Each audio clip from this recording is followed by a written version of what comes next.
വിശുദ്ധ ഖുർആൻ ചരിത്രം വിശദീകരിച്ച ചരിത്രപുരുഷനാണ്, പ്രവാചകരാണ് ബഹുമാനപ്പെട്ട യൂസുഫ് നബി അലൈഹിസ്സലാത്തു വസ്സലാം.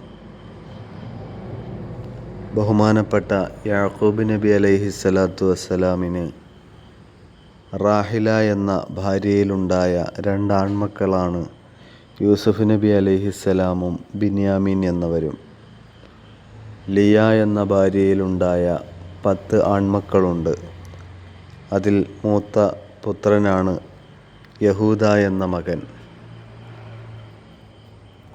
ബിന്യാമീൻ എന്നവരെ പ്രസവിച്ചതോടുകൂടി യൂസുഫ് നബി അലൈഹിസ്സലാത്തു വസ്സലാമിൻ്റെ ഉമ്മ മരണപ്പെടുകയുണ്ടായി.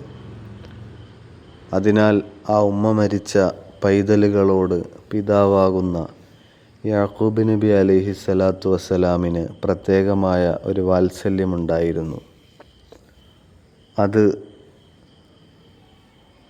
ഇഷ്ടപ്പെടാത്ത മറ്റ് 10 മക്കൾ, ലിയ എന്ന ഭാര്യയിലുണ്ടായ 10 മക്കൾ യൂസുഫ് നബി അലൈഹിസ്സലാത്തു വസ്സലാമിനെ അപകടപ്പെടുത്താൻ ശ്രമിച്ചതും വലിയ ചതിക്കുരുക്കുകൾ ഒരുക്കിയതും അതിൽ നിന്ന് യൂസുഫ് നബി അലൈഹിസ്സലാത്തു വസ്സലാം രക്ഷപ്പെട്ട് വിജയക്കൊടി പാറിച്ചതുമായ ചരിത്ര പരമ്പരയാണ് സൂറത്ത് യൂസുഫിലൂടെ അല്ലാഹു തആല പറയുന്നത്.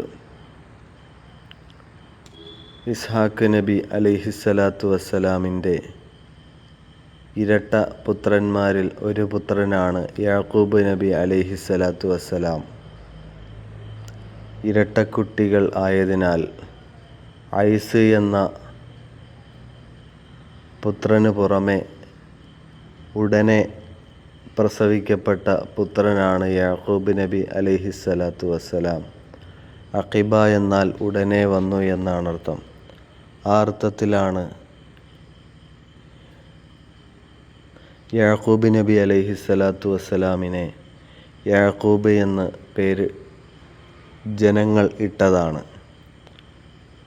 വാപ്പയാകുന്ന ഇസ്ഹാഖ് നബി അലൈഹിസ്സലാത്തു വസ്സലാം ഇട്ട പേര് ഇസ്രായീൽ എന്നാണ്.